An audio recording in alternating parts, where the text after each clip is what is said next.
हरियाणा के सोनीपत जिले के उपायुक्त एवं मुख्य निर्वाचन अधिकारी डॉक्टर मनोज कुमार ने सभी राजनीतिक पार्टियों के पदाधिकारियों एवं इलेक्शन तहसीलदार की मौजूदगी में प्रेस वार्ता करते हुए पत्रकारों के सवालों के जवाब दिए।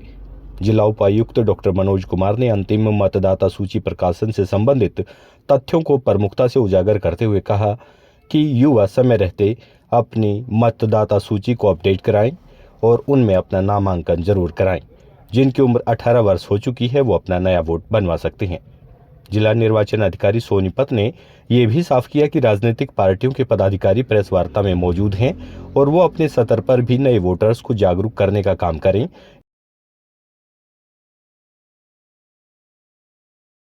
किसी की मृत्यु हो गई है, उनके वोट कटवाने हैं, या किसी ने अपना घर मकान शिफ्ट कर लिया, कोई सामाजिक कारणों से शादी के कारण या किसी और वजह से दूसरी जगह पे रहने लगे, उन्होंने अपना डाटा ठीक करवाना, वो सब लोग अपने फॉर्म भरकर अपना जो डाटा है उसको अपडेट करवाएं। अगर मैं ईसीआई की भाषा में कहूँ तो हम उसको क्लेम्स एंड ऑब्जेक्शन कहते हैं। क्लेम मतलब कि अपना क्लेम करना कि जी मेरा ये वोट बनाया जाए या ये वोट इसको शिफ्ट किया जाए या इस वोट को काटा जाए, वो क्लेम। ऑब्जेक्शन एक उसके अंदर है कि कई बार ये भी रहता है कि किसी के मान लो वोट कोई गलत बनवा रहा है, कोई वहां रहता नहीं है, या कोई हजारों की संख्या में वोट बनवा रहा है, तो फिर उस पर कोई ऑब्जेक्शन भी कर सकते कि ये लोग सही वोट। इसको क्लेम्स एंड ऑब्जेक्शन कहते हैं। इसका पीरियड हमारा 27/10 से 9/12 तक रहेगा।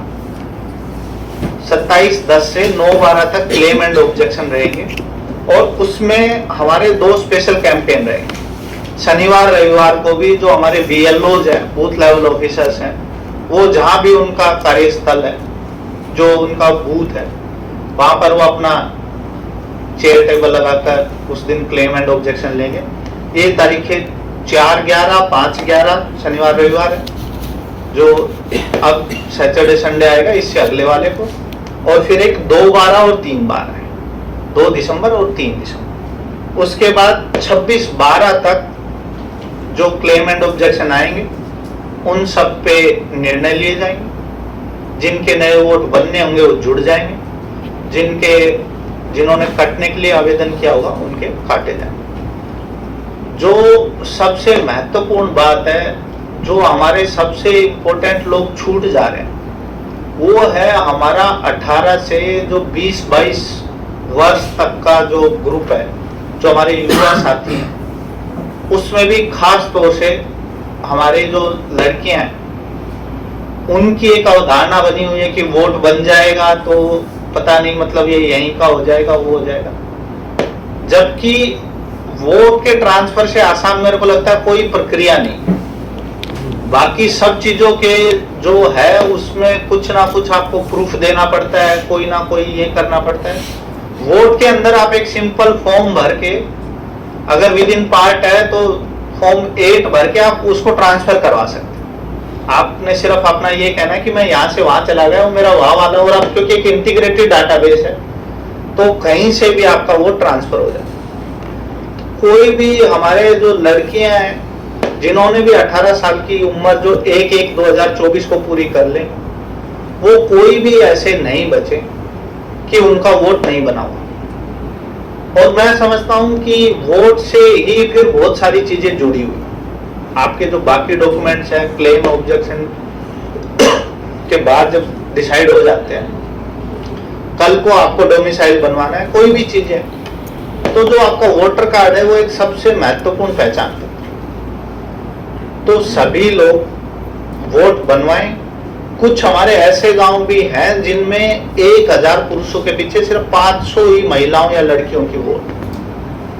तो मैं समझता हूं कि वहां पे जो हमारी जेंडर रेशियो है वो ऐसी तो नहीं होगी कि 1000 आदमी रहते होंगे और सिर्फ 500 ही महिलाएं रहती होंगी। तो इसलिए सभी तक ये मैसेज जाए, एक भी बच्ची, एक भी युवा साथी, एक भी व्यक्ति ऐसा नहीं बचे जो 1/1/2024 को 18 से ऊपर का हो गया हो, जिसका वोट नहीं बना। पॉलिटिकल पार्टी से भी मेरे ये रिक्वेस्ट है कि जब हमारा पब्लिकेशन हो जाता है, चुनाव शुरू हो जाते हैं, फिर कई बार रिक्वेस्ट आती है कि जी हमारे तो 50 वोटरों के वोट नहीं बने, बीएलओ ने गड़बड़ कर दी या हमारे वोट कट गए।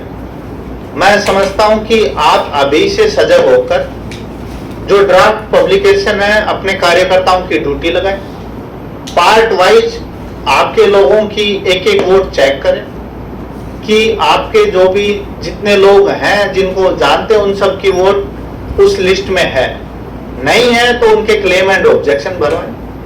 अगर आपको लगता है कि जो मृतक लोग हैं, क्योंकि अब सरकार ने जो ईसीआई है उसने सुओ मोटो डिलीशन बंद कर दिया है, उसमें या तो उनका जो मृत्यु प्रमाण पत्र है और वो घर वाले उनका लिख के देंगे तो ही हम वोट काटेंगे, वरना हम खुद से वोट नहीं काटेंगे। या जो शिफ्टेड लोग है वो भी अपना भर के देंगे।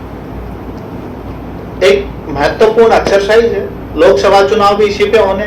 वैसे तो कमीशन ने हर 3 महीने के बाद भी रिवीजन कर दिया है, लेकिन मैं समझता हूं अगले विधानसभा चुनाव के लिए भी जो एक सूची रहेगी, मतदाता सूची, वो यही मेन सूची रहेगी। इसमें बहुत ज्यादा बदलाव आने की, क्योंकि बाद में सप्लीमेंट्री में बहुत ज्यादा वोट जुड़िया कट नहीं पाते, तो इसलिए सभी लोग अब जो भी एलिजिबल है वो सब अपना वोट बनवाएं।